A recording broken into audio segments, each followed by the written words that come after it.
Assalamu alaikum. This is another great lecture of biochemistry in the Hematopoietic-lymphatic system, and in this wonderful lecture we'll be talking about metabolism of iron. So iron exists in two oxidation states, either the ferrous Fe+2 or the ferric Fe+3 states. Now, iron is very important because it can be a prosthetic group of many enzymes and proteins, such as those in the electron transport chain, as well as cytochrome P450 enzymes. Now, iron is also important for metabolism as well as for oxygen transport, as we talked about in the first lecture. However, iron is quite toxic due to its ability to form free radicals, and as a result you cannot find it in a free form in our system. So iron is precious in our system. Normal individuals have about 3 to 4 grams of iron. The amount of iron that is absorbed daily is about 1 to 2 milligrams daily. So compare this to how much iron we have in our system. That's very little iron is absorbed, and the amount of iron loss is also very little, 1 to 2 milligrams daily. Okay, so of course women would lose more iron than men due to the menstrual period. Now, most of the iron in our system exists in erythrocytes. About 2500 milligrams of iron exists in those cells.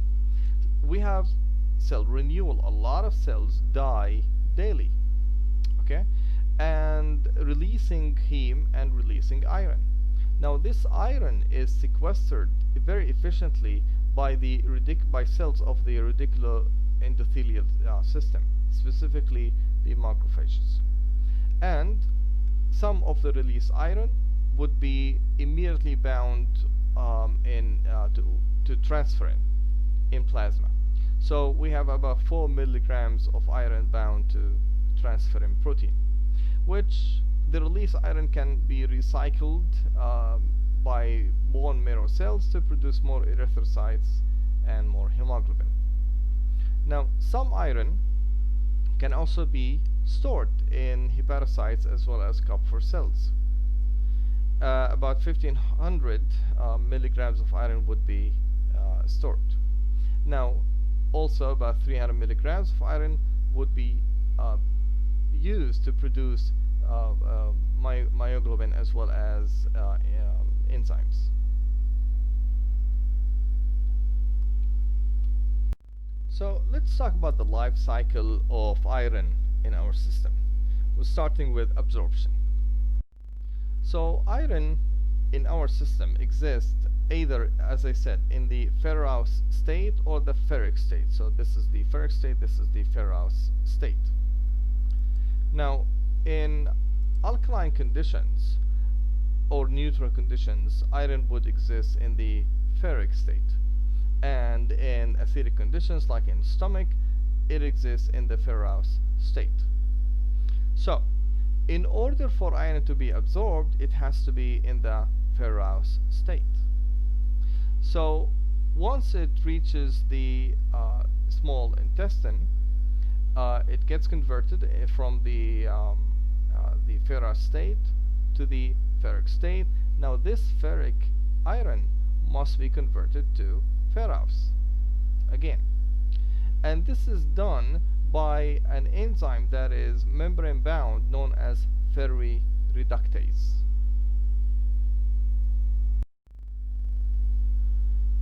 So this enzyme would allow for divalent metal transporter 1 protein to transport iron into the cells. Now this transporter right here is not specific for iron, rather it can transport other metals such as zinc, copper, cobalt, manganese, cadmium, and lead. So another source of iron is heme itself, which can be taken up by a protein, membrane-bound protein known as heme carrier protein. Once it goes into cells, an enzyme known as heme oxygenase would release iron inside these cells. Now this enzyme is not specific for intestinal cells, rather you can also find it in other cells such as macrophages. Now the same enzyme can extract iron from heme, releasing it into these cells. So once iron exists in these cells, it has one of two fates. It can be stored, that's fate number one, by binding to a protein known as ferritin. Now ferritin can bind to about 4,500 iron ions in the ferric state. Now the thing is, if iron is stored in these cells, in the intestinal cells, now it would be lost because some of these cells would be shed, they would be sloughed off, okay, and iron would be lost. But in order to take advantage of iron, it can be transported out of intestinal cells via a transporter known as ferroportin, or a channel known as ferroportin. Now this ferroportin is not specific for intestinal cells, but it can be found in other cells such as macrophages. Now once it's outside the cell, it has to be oxidized back to the ferric form. Once it is in the ferric, and it can be oxidized by a protein, also membrane bound, known as Ferroxidase. Now a similar enzyme can be found in the plasma protein ceruloplasmin. So ceruloplasmin has an enzymatic activity whereby it can oxidize iron from the ferric from the ferrous to the ferric state. Once it is in the ferric state, it can then bind to the protein transferrin, the iron transporter. So transferrin is an iron binding protein. So it binds iron covalently, making transferrin a hollow protein. Without iron, it becomes an apoprotein, an apotransferrin. So it binds iron in the ferric state, not the ferrous state, and most of the transferrin in our system is actually not bound to iron. Okay. Now each transferrin molecule has 2 iron binding sites. Most of them, as I said, about half of them are not bound to iron whatsoever. About 4 out of 9 of these transferrin proteins are bound to only 1 iron at one site, and 1/9 of the transferrin proteins are saturated with iron. This means that if you do it's math, that 1/3 of iron molecules of the binding sites would be bound to iron in our system. Now in cases where there is high level of iron in the system, all of the iron binding sites would be saturated, and there would be increased levels of iron known as non-transferrin bound iron. So transferrin would carry iron in our body. It takes it to different tissues. Now cells in these tissues have a receptor known as a transferrin receptor. Now transferrin binds to the receptor, and that induces receptor-mediated endocytosis. So you have the formation of a vesicle inside cells, and these vesicles can mature into what is known as late endosomes. Now late endosomes are characterized by having very low pH. Now this low pH would facilitate the release of iron from the transferrin protein, and iron can diffuse out of these late endosomes. Now the transferrin and its receptor would be recycled back to the cell surface. Transferrin is released so that it can bind to another iron molecule. So let's talk about regulation of different proteins involved in the transport of iron. So hepcidin is the main iron sensor and regulator in our system. It's a peptide hormone. It's composed of 25 amino acids secreted by liver. And when iron levels increase, and in cases of inflammation, hepcidin secretion increases, and that would reduce iron absorption. On the other hand, when iron levels are low, the release of hepcidin is decreased.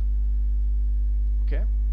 So, what hepcidin does is that it reduces specifically the amount of ferroportin that exists in the basolateral side of intestinal cells, reducing the release of iron into our system. So iron would stay in intestinal cells, and these intestinal cells would be sloughed off, they would die, they would shed, and iron would be lost. So how does hepcidin do that? Well, if there are high levels of iron, that would increase the release of hepcidin. Now hepcidin can bind to ferroportin, and it induces the internalization of ferroportin inside cells into lysosomes, and ferroportin would then be degraded in lysosomes. Now the thing about hepcidin also is that it can also regulate the amount of divalent metal transporter. Okay, so this is the one that exists in the apical portion of intestinal cells, and is responsible for absorbing iron into intestinal cells. So hepcidin inhibits the production of divalent metal transporter, so little iron would be absorbed by intestinal cells. So let's talk about the regulation of hepcidin, since it is the main regulator of iron level in our system. Now I'm going to talk about 4 mechanisms, and each mechanism is written in a different color. So the first mechanism, I said that transferrin binds to a receptor known as transferrin receptor. In fact, there are 2 receptors. There are transferrin receptor 1 and transferrin receptor 2. Now in the basal state, when there is no iron-bound transferrin, transferrin receptor 1 is bound to a protein known as HFE. HFE stands for hemochromatosis. Now, in the presence of transferrin that is bound to iron, now transferrin binds to transferrin receptor 1, releasing HFE, where it can bind to transferrin receptor 2. When HFE binds to transferrin receptor 2, that induces signal transduction, a signaling cascade that results in stimulation of the synthesis of hepcidin, and that results in eventually the decrease in iron absorption. Okay, so that's mechanism number 1. Mechanism number 2 is regulated by interleukin 6. This is an inflammatory cytokine. Now remember, I said that inflammation results in inducing the expression of hepcidin. Why? Because this is a sort of like a mode of protection. This is a way by which our body protects itself from pathogens. These pathogens, some of them rely on iron, or they are stimulated by iron. So what the body does is that it increases the production of hepcidin to reduce iron in the system, so that these pathogens cannot proliferate.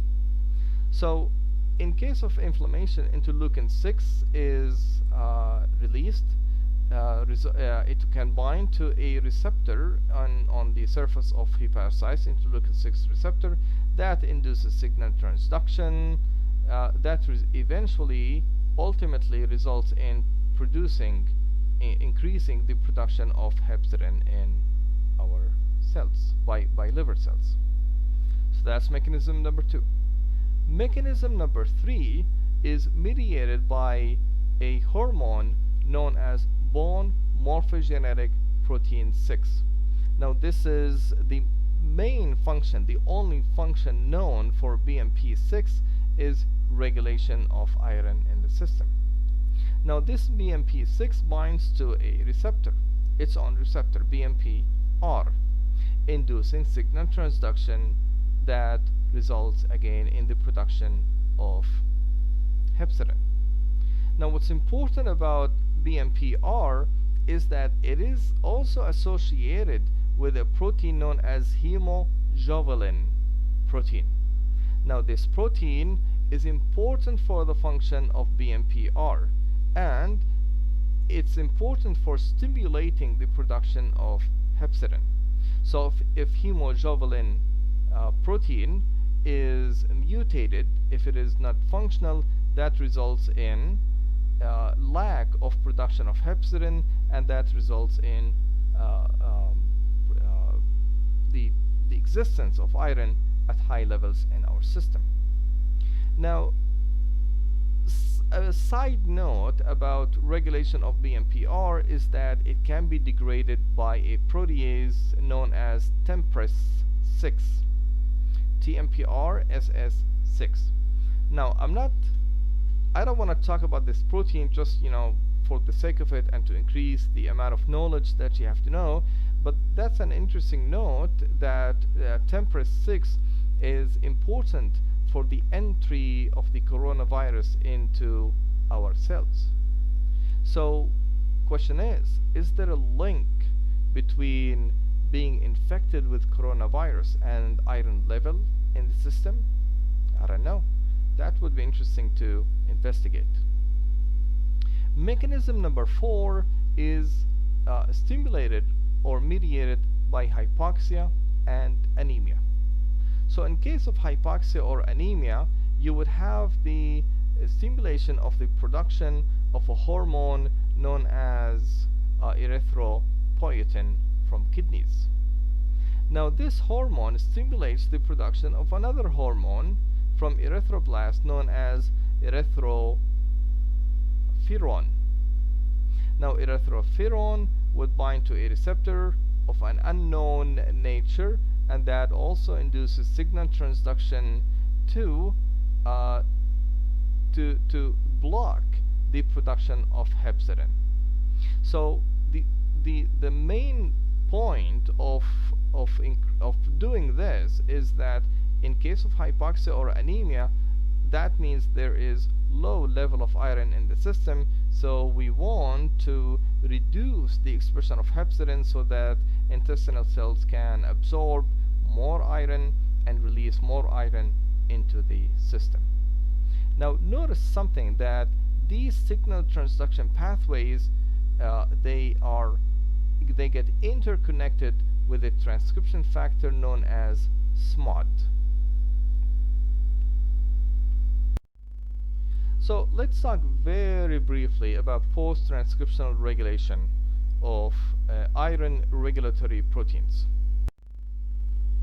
So iron regulatory proteins have something in common, and that is they all have in their messenger RNA molecules iron response elements, and these elements are the sites whereby iron regulatory protein can bind to.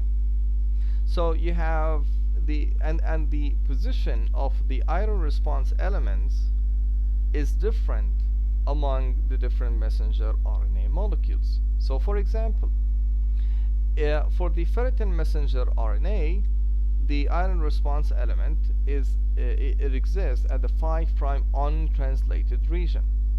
On the other hand, for the transferrin receptor, the iron response element exists in the 3' untranslated region.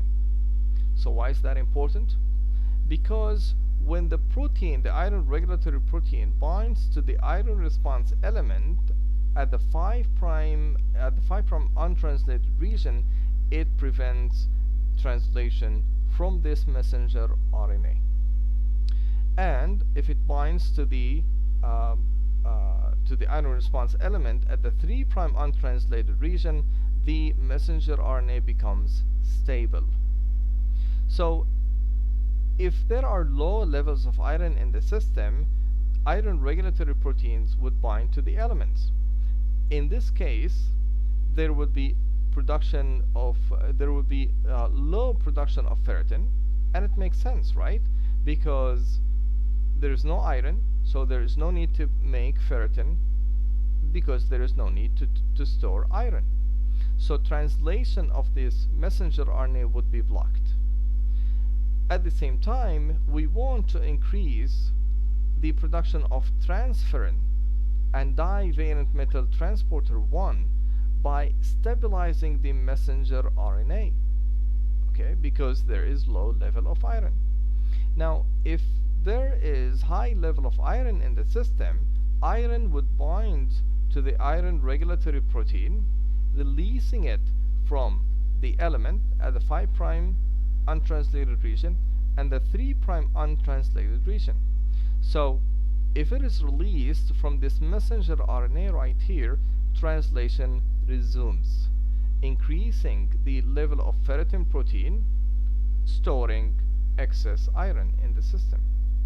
At the same time, for these messenger RNA molecules that have the element at the 3' untranslated region, releasing the iron regulatory protein would lead to destabilization of the messenger RNA, and the messenger RNA would be degraded, reducing the amount of transferrin and divalent metal transporter 1, for example, because there is no need to absorb and transport these proteins. So let's talk about iron-related diseases now. So there are a number of diseases that we want to talk about. Specifically, we're going to talk about two conditions. One is known as hemochromatosis, and the other one is known as iron-deficiency anemia. For hemochromatosis, there are different types or different causes of hemochromatosis. So, hemochromatosis conditions all have something in common. There is high level of iron in the system. So remember that I talked about transferrin receptor 1 and transferrin receptor 2 having transferrin receptor 1 bound to HFE protein. That's in case there is little iron in the system, so transferrin cannot bind to transferrin receptor 1. When there is high level of iron in the system, transferrin would be saturated. It binds to transferrin receptor 1, releasing HFE so that now it can bind to transferrin receptor 2, inducing signal transduction, releasing hepcidin, or increasing the production of hepcidin. Now what happens in some cases of hemochromatosis is that HFE itself is mutated.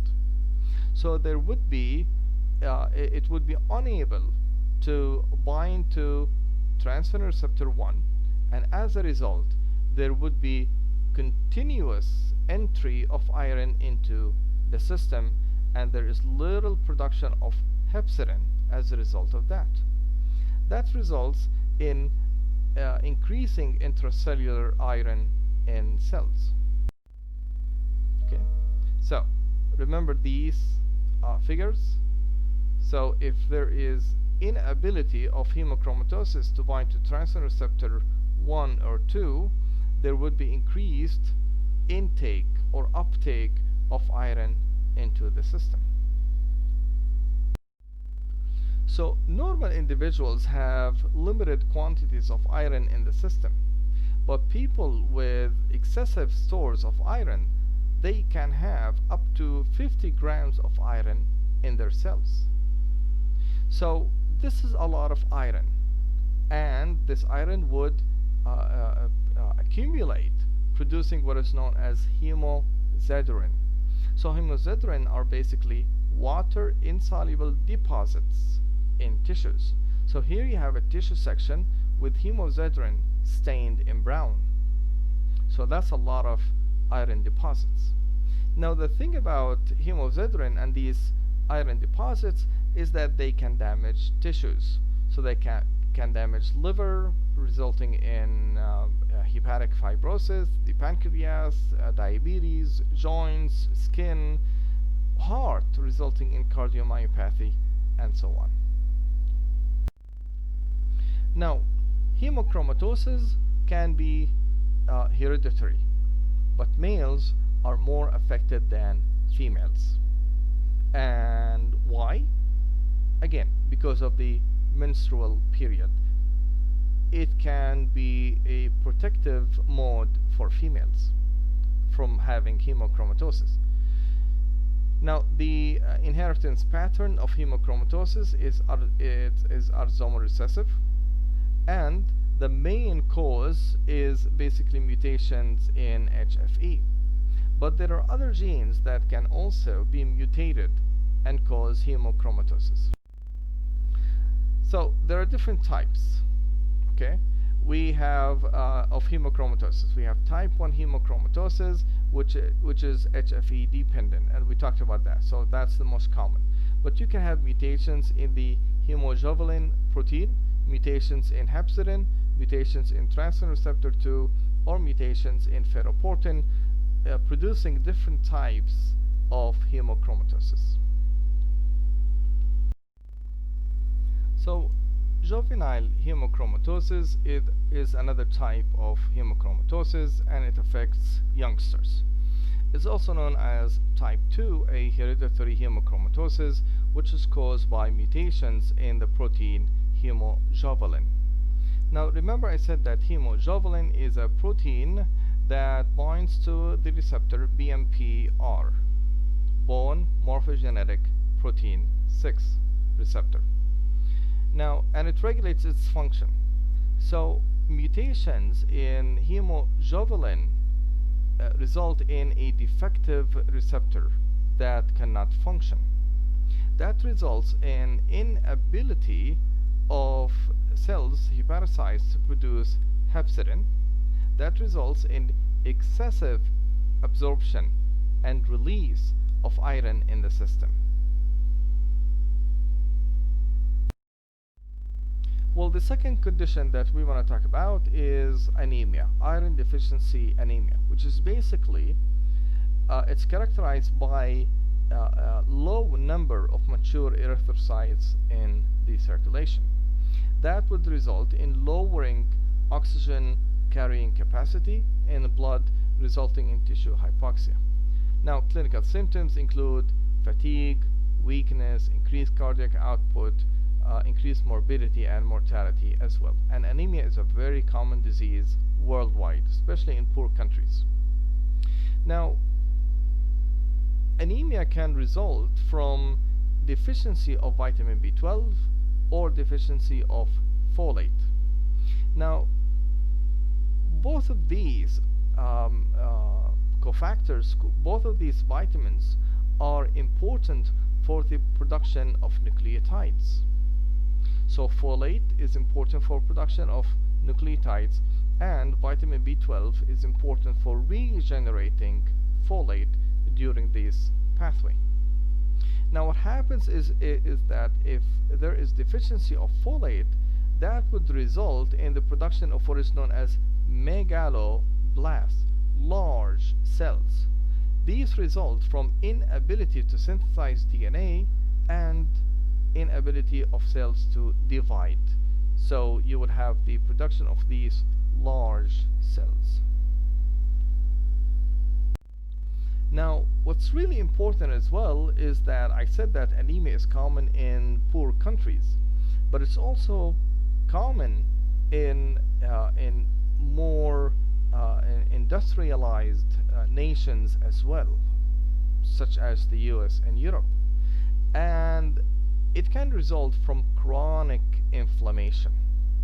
The reason is that if there is chronic inflammation, that would result in overproduction of cytokines, that would result in production of hepcidin, large quantities of hepcidin by hepatocytes, that would result in downregulation of ferroportin expression in cells.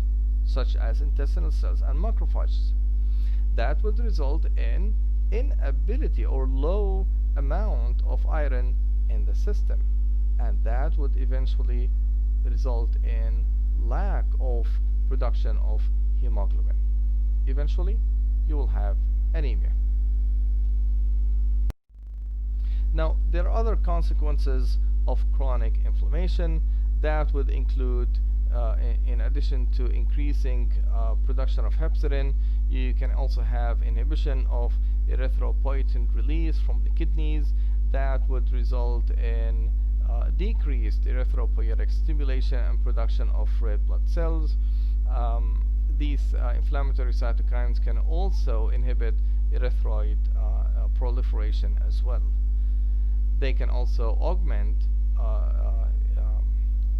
hemophagocytosis and inability to release iron from the system. Okay, so they're all connected to each other.